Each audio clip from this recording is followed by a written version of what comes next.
Greetings 12th class political science students. Welcome back to our channel. Hope you all are doing great. Today we are here back with the part 7 of the chapter, that is recent developments in Indian politics. In last class we have understood the context of Babri Masjid specially. Babri Mosque we have understood. We have understood how did it affect the politics of the country, and the context of secularism that was in the center. That what is the benefit of secular image of our country? If in our country, just like India, there will be the violence on the basis of religion, then what is the advantage, what is the objective to declare India as a secular state? Right? All these things we have discussed. तब देखो ये जो बाबरी मस्जिद के regarding जो destruction हुआ, इसके regarding हमारे चीफ जस्टिस की स्टेटमेंट गिवन है, जी.एन. रे. उन्होंने क्या बोला?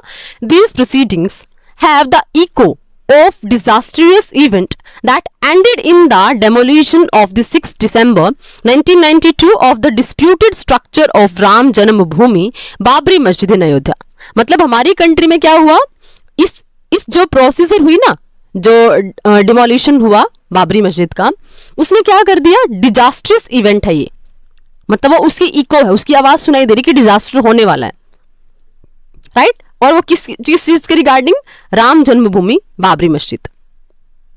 और डिजास्टर किस वे में हुआ? 1000 of innocent lives of the citizens were lost. Innocent लोगों ने अपनी जान दे दी. एक्सटेंसिव डैमेज ऑफ प्रॉपर्टी, बहुत सारी प्रॉपर्टी, लार्ज स्केल पे प्रॉपर्टी डिस्ट्रक्ट हुई. Right? caused and more than all are damage to the image of the great land as one fostering great tradition of tolerance, faith, brotherhood amongst the various communities inhabiting the land was impaired in the international scene. और देखो ये सारी चीजें तो खत्म हुई, उसका कोई दुख नहीं है ना. हमारी कंट्री में चलो बहुत सारी एक टाइप से प्रॉपर्टी डिस्ट्रॉय हुई, तो अगर लोग रहेंगे तो प्रॉपर्टी दोबारा से बन जाएगी. राइट? अगर कोई एक बिल्डिंग डिस्ट्रॉय हुई है वो भी दोबारा से बन जाएगी. लेकिन जो सबसे बड़ा लॉस हुआ वो या तो ह्यूमैनिटी का लॉस हुआ, मतलब 1000 of innocent people they lost their life without any kind of crime, just because they were living there, है ना. क्योंकि उस तरफ से भी मुस्लिम भी वायलेंस कर रहे हैं, हिंदूज भी वायलेंस कर रहे हैं. राइट? और जो सबसे बड़ा लॉस था वो लॉस किसके लिए था? जो हमारी कंट्री की इमेज है ना कि हम स्टार्टिंग से टॉलरेंस की पॉलिसी को फॉलो करते हैं. फेथ है हमारा कि हमारी कंट्री में माइनॉरिटी प्रोटेक्टेड रहेंगी, वो फेथ कहीं ना कहीं इंडेंजर्ड हुआ, वो डिस्ट्रॉय हुआ, डिस्ट्रक्ट हुआ. ब्रदरहुड की फीलिंग, हम लोग बोलते हैं हिंदू मुस्लिम सिख ईसाई भाई भाई, लेकिन कहां गया वो ब्रदरहुड की फीलिंग इस टाइम पे? amongst the various communities inhabiting the land was impaired in the international scene. जो हमारी कंट्री की इंटरनेशनल सिनेरियो में एक इमेज बनी हुई थी ना कि एक ऐसी भी कंट्री है जहां पर रिलीजन के नाम पे इतनी ज्यादा यूनिटी है. Although we have understood the violence at the time of our independence also, but independence के बाद हमने उन सारी चीजों को कवर कर लिया था. राइट? हम लोगों ने फील किया था कि हमारी कंट्री में कैसे यूनिटी एस्टैब्लिश हो सकती है, वो सारी की सारी चीजें हम लोग देख चुके थे. बट अगेन इस सिनेरियो ने, बाबरी मॉस्क वाले इस सिनेरियो ने दोबारा से हमें उसी पोजीशन पे लाके खड़ा कर दिया और ये वर्ल्ड के सामने रिप्रेजेंट कर दिया कि हमारी कंट्री का टॉलरेंस पावर, उसकी फेथ और ब्रदरहुड की फीलिंग कहीं ना कहीं डिस्ट्रॉय हो रही है. Right? It is unhappy that a leader of political party and the chief minister has to be convicted of an offense of the contempt of court. और सबसे बड़े दुख की बात आप लोगों ने क्या पढ़ा? मतलब सुप्रीम कोर्ट की जजमेंट यही थी ना कि जो एक टाइप से ऐसी साइट है जो मतलब डिबेटेबल इश्यू की साइट है, उसको प्रोटेक्ट करके रखा जाए ताकि वो कोई एंडेंजर्ड ना हो. लेकिन यहाँ पे क्या हुआ? यहाँ पे जो जस्टिस हैं उन्होंने क्या बोला कि सबसे दुख की बात तो यही है कि हमारी कंट्री में एक पॉलिटिकल पार्टी के लीडर को, सबसे उससे भी बड़ी बात वो चीफ मिनिस्टर हैं, लेकिन उनको क्या बोला गया है? वो ऑफेंस में कन्विक्ट हुए हैं. और क्यों? क्योंकि उन्होंने कोर्ट का कंटेम्प्ट किया, मतलब कोर्ट की अवमानना की, कोर्ट के ऑर्डर को नहीं माना. क्योंकि यही माना गया था ना कि वो प्रोटेक्ट करके रखेंगे, बट उन्होंने उस डिबेटेबल जो प्लेस था उस पर इतने सारे लोगों को गैदर ही क्यों होने दिया? Right? But it has to be done to uphold the majesty of law. लेकिन ये क्यों जरूरी है अरेस्ट करना एक टाइप से? क्योंकि उन्होंने क्या किया? लॉ को एक टाइप से वायलेट करने की कोशिश की. And we convict him of the offence of contempt of court. और जिसके रिगार्डिंग उनके ऊपर चार्जेस लगे हैं वो क्या है कि उन्होंने कोर्ट को कंटेम्प्ट करने की कोशिश की. He did not follow the instructions of the court. Right? Since the contempt raises larger issue which affect the very foundation of the secular fabric of our nation, we also sentence him to be taken imprisonment of 1 day. और उससे भी बड़ी चीज जो उन्होंने decision लिया, जो उनका एक्शन था, उसका सबसे लार्ज इंपैक्ट कहां पड़ा कि जो हमारी कंट्री की सेक्युलर इमेज थी ना, वो कहीं ना कि उसकी वजह से ब्रेक डाउन हुई है. इसीलिए उनको क्या किया जाएगा, 1 दिन की इंप्रिजनमेंट भी दी जाएगी. राइट? ये जस्टिस हमारे जो जी एंड रे है, सुप्रीम कोर्ट के जस्टिस, उनकी वर्डिक्ट है. फाइन. और एक किसके रिगार्डिंग, जो ऑब्जर्वेशन हुआ था ना, देखो, observation in a judgement on the failure of the chief minister of Uttar Pradesh to keep the promise that had made before the National Integration Council of the to protect the Ram जन्मभूमि बाबरी मस्जिद structure. ये आप लोगों ने पढ़ा था ना, ये केस 1994 में बोला था, मतलब ये सॉरी ये मतलब क्या हुआ था, उन्होंने बोला था क्योंकि 1992 में इसको गिरा दिया गया था, तो उससे पहले जब कोर्ट में केस गया तो उस टाइम पे उन्होंने क्या माना था कि उन्होंने एक टाइप से प्रॉमिस किया था कोर्ट के सामने, अंडरटेकन लिया था कि मैं क्या करूंगा, मैं इसको प्रोटेक्ट करके रखूंगा, इस साइट पे ऐसा कोई एक इशू आने ही नहीं दूंगा.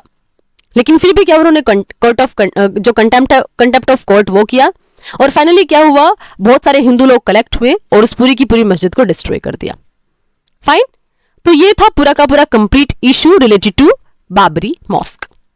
अब क्या है, अब इमर्जेंस ऑफ न्यू कंसेंसस. अब नए नए इश्यूज क्या अराइज हो रहे हैं. अब देखो, the period after 1989 is seen sometimes as a period of decline of Congress and rise of BJP. यहां से किसका राइज हो रहा है, बीजेपी का राइज हो रहा है. और अगर आप 1989 का टाइम पीरियड देखते हो तो उसके बाद कांग्रेस इस पोजीशन में एक भी बार नहीं आई कि वो single alone on the base of single party वो एक मेजोरिटी सिक्योर कर लें या गवर्नमेंट फ्रेम कर लें. तो इट मींस जो हमारे थिंकर्स हैं वो क्या कंसीडर करते हैं कि ये जो टाइम पीरियड है, डिक्लाइन का टाइम पीरियड है कांग्रेस पार्टी के लिए, और इसने एक फर्टाइल ग्राउंड किसके लिए प्रिपेयर कर दिया, बीजेपी की राइज के लिए, बीजेपी की ग्रोथ के लिए. If you want to understand the complex nature of political competition in this period, you have to compare the electoral performances on the Congress and the BJP. अब देखो, ये आपको गिवन है, ये जो रेड है ये बीजेपी है, और जो आपको ये पर्पल जैसा कलर दिख रहा है this is Congress.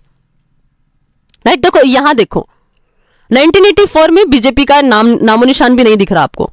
Right? Although 1980 में जनसंघ बन गया था. फाइन. लेकिन उनको कुछ इंपॉर्टेंट, उनको एज अ पार्टी उनको रिकॉग्निशन ही नहीं मिली. फिर देखो फिर क्या हुआ, 1989 में कुछ पोजीशन ठीक ठाक हुई. राइट? मतलब 85 सीट्स उनको मिल गए, at least they were in the opposition. Fine. देखो, और यहां से हमारी कंट्री का सिनेरियो कैसे चेंज हुआ था, वी हैव अंडरस्टूड. यहां से एक नया सिनेरियो बना था हमारी कंट्री का, और वो क्या था, एरा ऑफ कोएलिशन गवर्नमेंट. फिर क्या हुआ 1991 में, अब देखो बीजेपी स्ट्रॉन्ग पोजीशन में आई, 221 सीट्स. हालांकि यहां पर भी कांग्रेस की गवर्नमेंट बनी थी अलायंस वाली, जब पीवी नरसिम्हा राव हमारी कंट्री के प्राइम मिनिस्टर बने. लेकिन अब देखो 1996 में क्या हुआ, अब बीजेपी की पोजीशन स्ट्रांग होना शुरू हो गई इन कंपैरिजन ऑफ कांग्रेस. हालांकि सीट्स है 160 only, but even then the seats were more in comparison of Congress party. Right? मतलब ये कहां, यहां से क्या शुरू हो गया, डिक्लाइन ऑफ कांग्रेस पार्टी. यहां फिर क्या हुआ, अगेन 1998, मतलब फिर यहां गवर्नमेंट कोलैप्स हुई, फिर इलेक्शंस हुए. यहां पर again BJP was in more strong position in comparison of Congress. Right? Again in 1919, मतलब अब 1999, मतलब आप क्या देख रहे हो, कांग्रेस का ग्राफ ना वो हमेशा ब्रेक, नीचे क्या हुआ है, कोलैप्स ही हुआ है. बीजेपी का ग्राफ कहीं ना कहीं अप हो रहा है, नॉट यू कैन से कंटिन्यूअसली अप नहीं हो रहा. From the last performance of BJP it is not improving, but in comparison of Congress it was improving. Right? यहां पर 1999 में भी क्या हुआ, अगेन बीजेपी की वोट्स ज्यादा हैं, सीट्स भी ज्यादा हैं.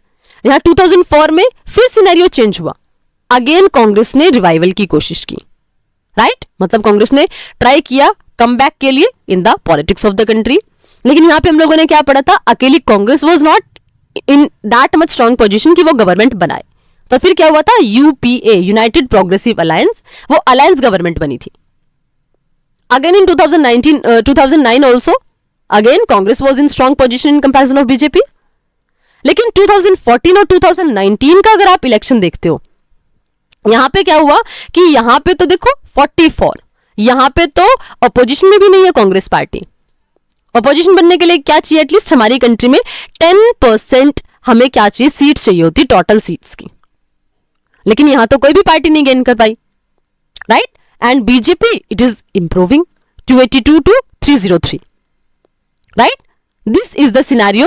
तो आप क्या देख पा रहे हो, ये जो एरा है ये किसका एरा है, देखो यहां एक तो ये वाली सीट्स देखो कांग्रेस की, और एक यहां वाला देखो। तो मतलब this era, this particular time period is showing कि क्या हो रहा है हमारी कंट्री में कांग्रेस का डिक्लाइन हो रहा है। फाइन, अब ये आपको क्या दिखा रहा है, this thing is also showing the same thing to you. ये भी आपको क्या दिखा रहा है, जो ग्रीन है that is of BJP, red है दैट इज ऑफ कांग्रेस। देखो कांग्रेस का ग्राफ कंटिन्यूअसली नीचे आ रहा है, if you are able to see, इधर इट इज कांस्टेंट और इधर इट इज कमिंग डाउनवर्ड्स। अगर आप बीजेपी का देख रहे हो तो कहीं ना कहीं ये अपवर्ड्स जाने की कोशिश करा, यहां एक बार डाउन हुआ 2004 और 2009 में, but again it has improved in drastic manner, right. So this is the scenario of our country, जिसको आप कंसीडर कर सकते हो decline of Congress party and you can say strengthening of BJP party, BJP you can say, right. अब देखो now let us try to understand the meaning of information given in the figure. अब इसको अगर आप evaluate करोगे, आप understand करने की कोशिश करोगे तो क्या है, you will notice that BJP and Congress were engaged in a tough competition in this period. मतलब ये वो टाइम पीरियड था स्पेशली 2014 से पहले जब दोनों बहुत ज्यादा एक टाइप से टफ कंपटीशन फील कर रहे थे। So what is the difference between their electoral fortunes if you compare these with the 1984 elections? तो इन दोनों के फॉर्च्यून मतलब भाग्य में क्या क्या चेंजेस आए अगर आप 1984 के इलेक्शन से इसको कंपेयर करते हो, तो आप क्या नोटिस करोगे, you will notice that since the 1989 election the votes polled by the two parties Congress and the BJP do not add up to more than 50%। अगर आप नोटिस करोगे ना 1989 के इलेक्शंस में, तो जो वोट पोल था ना दोनों की दोनों पार्टी, चाहे वो कांग्रेस थी चाहे वो बीजेपी की थी, not add up to more than 50%, right. मतलब इतने परसेंट वोट्स भी नहीं मिले। The seats won by them to do not add up to more than half of the seats in Lok Sabha. देखो 1989 का इलेक्शन देखो, राइट, 85 ओनली, 197 ओनली, और हमें गवर्नमेंट बनाने के लिए एटलीस्ट मेजोरिटी 276 चाहिए होती है, तो मतलब आधी सीट्स भी नहीं मिली एक भी पार्टी को, राइट। टफ कंपटीशन था, फाइन। अब देखो फिर क्या हुआ, the seats won by them to do not add up to more than half the seats in the Lok Sabha, so where did the rest of the votes and seats को। एक और scenario आया ना कि जब कांग्रेस और BJP they were the strong competitors, but 1889 के elections में कोई भी इस पोजीशन में नहीं कि हाफ सीट्स भी वो लोग सिक्योर कर लें, तो जो बची हुई सीट्स है वो फिर गई कहां, बची हुई वोट्स गई कहां। Look at both the charts shown Congress and the Janata family of the parties, which among the parties that exist today are neither part of Congress family or parties nor of Janata family or parties। मतलब कुछ ऐसी जो ना तो कांग्रेस का part है ना ही जनता party का पार्ट है। ये भी चीजें आप लोगों ने फील की, मतलब अलग अलग इंडिपेंडेंट पार्टीज भी बनना शुरू हो गई, मतलब कि अब उन्होंने इंडिपेंडेंट पार्टी भी बना ली, जैसे यूपी आप देख रहे हो, एनडीए आप लोग देखते हो, तो अब कुछ ऐसे ग्रुप्स में जो ना अब एनडीए का पार्ट बने रहना चाह रहे हैं ना वो यूपीए का पार्ट बने रहना चाह रहे हैं, but they have form their own political party that is independent. Fine, the political competition during the 90s is divided between the coalition led by BJP and the coalition led by the government led by the Congress. और जो political competition इस 1990s में, इसको आप कैसे divide कर सकते हो कि या तो बीजेपी का कोलिशन जिसको लीड किया बीजेपी ने, या फिर इसको लीड किया कांग्रेस पार्टी ने। ये दो ही अलायंस आप लोग फील कर पा रहे हो। Can you list the parties that are not part of any of these two coalition? क्या आप उनको फाइंड आउट कर सकते हो? आप लोगों ने बहुत सारी पार्टीज देखी ना जो दोनों में से किसी का पार्ट भी नहीं, जैसे आप लोगों ने AIADMK देखी, दोनों में से किसी भी अलायंस का पार्ट नहीं है, बट इवन देन गवर्नमेंट में क्या था, उन लोगों का कॉन्ट्रीब्यूशन था। जब हम लोग क्या पढ़ते थे कि रीजनल पार्टीज इंपॉर्टेंस गेन करना शुरू कर चुकी थी। Are you able to recall? Fine, अब देखो फिर क्या है, now we are going to discuss Lok Sabha elections 2004। अब यहां पर क्या हुआ 2004 में, 2004 का scenario let us have a look here also. अब यहां पर आप 2004 का देखोगे तो ऑफ कोर्स यहां पे आपको क्या दिखेगा, Congress was in strong position. Let us have a look here also. Congress 2004 में कांग्रेस आपको ज्यादा स्ट्रांग पोजीशन में दिखेगी, मतलब ज्यादा नहीं, मतलब बीजेपी की कंपैरिजन में, लेकिन मेजोरिटी नहीं है। तो नाउ व्हाट विल हैपन, यहां हमारी कंट्री में अलायंस गवर्नमेंट की स्टार्टिंग हो रही है। ऑल्दो स्टार्टिंग हो चुकी है, बट यहां पे यूपीए के अलायंस के साथ कांग्रेस डोमिनेट करेगी। अब देखो in the elections of 2004 the Congress party too entered into coalition in a big way. यहां पर क्या हुआ, कांग्रेस पार्टी ने भी एंटर किया कोलिशन के थ्रू पॉलिटिक्स में, राइट, मतलब इस पोजीशन में तो वो थी नहीं अकेली कांग्रेस की वो गवर्नमेंट बनाए। तो फाइनली क्या हुआ, Congress entered into the coalition. उस कोalition का नाम क्या था, UPA, right, United Progressive Alliance. The NDA was defeated. NDA किसका अलायंस है, NDA is the alliance of BJP, right, National Democratic alliance.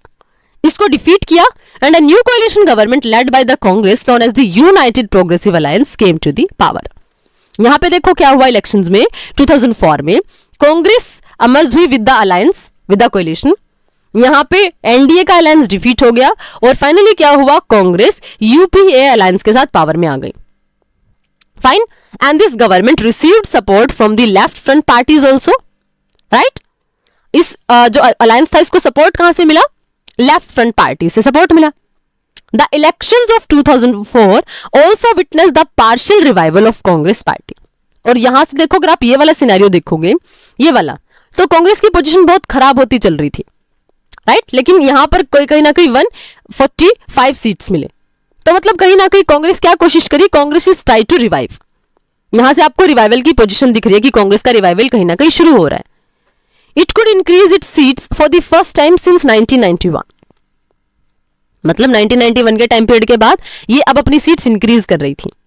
However, in 2004 elections, there were a negligible difference between the votes polled by Congress and its alliance and the BJP and its allies. देखो बिल्कुल minor सा difference है, 138 145, right, मतलब बहुत less difference आपको देखने को मिल रहा है। फाइन, तो फिर क्या हुआ, thus the party system has now changed almost dramatically from what it was till the 70s। लेकिन अब हमारी कंट्री का क्या है, अब आप देखो क्या देख पा रहे हो, पहले हमारी कंट्री में ऐसा एरा था कि era of one party dominance था, फिर हमारा एरा कैसा आया, कोलिशन गवर्नमेंट का एरा आया। लेकिन अब एक ऐसा एरा हम लोग देख पा रहे हैं जहां पर दो पोजीशन है, दो पॉलिटिकल पार्टीज हैं और दोनों के दोनों स्ट्रॉन्ग पोजीशन में आने की कोशिश कर रही हैं। मतलब एक इस टाइम पे आप लोग क्या देख पा रहे हो, अपोजिशन की पोजीशन ना, जो अपोजिशन पार्टी होती है उसकी पोजीशन स्ट्रॉन्ग हो रही थी। क्यों, क्योंकि हमारी पार्टी में जो अपोजिशन पार्टीज है ना वो भी वोट्स ज्यादा गेन कर पा रही हैं। इट मींस अब जो पॉलिटिक्स होगी ना that will be of different type, क्योंकि अब सिर्फ रूलिंग पार्टी अपनी मनमर्जी नहीं चला पाएगी, क्योंकि opposition was also in strong, in that much strong position कि वो गवर्नमेंटल पॉलिसीज को अफेक्ट कर सके। फाइन, तो this was the scenario of the country, right. फिर क्या हुआ, the political processes that are unfolding around us after the 1990s show the emergence of broadly 4 groups of parties। अब जो ये पूरा का पूरा सिनेरियो है आपको 1990s का, ये आपको क्या दिखाता है, 4 ग्रुप्स दिखाता है, राइट। ये क्या दिखा रहा है आपको, 4 ग्रुप्स शो कर रहा है। कौन कौन से, देखो, parties that are in coalition with the Congress, कुछ पार्टीज हैं जो कांग्रेस के साथ कोलिशन में है। Parties that are in alliance with the BJP, कुछ पार्टीज ऐसे हैं जो किसके साथ है, बीजेपी के साथ अलायंस में है। लेफ्ट फ्रंट पार्टीज, लेफ्ट वाली पार्टीज हैं, and the other parties who are not part of any of these 3, या फिर ऐसी पार्टीज है जो ना तो बीजेपी का पार्ट है, ना कांग्रेस का पार्ट है, ना लेफ्ट फ्रंट का पार्ट है।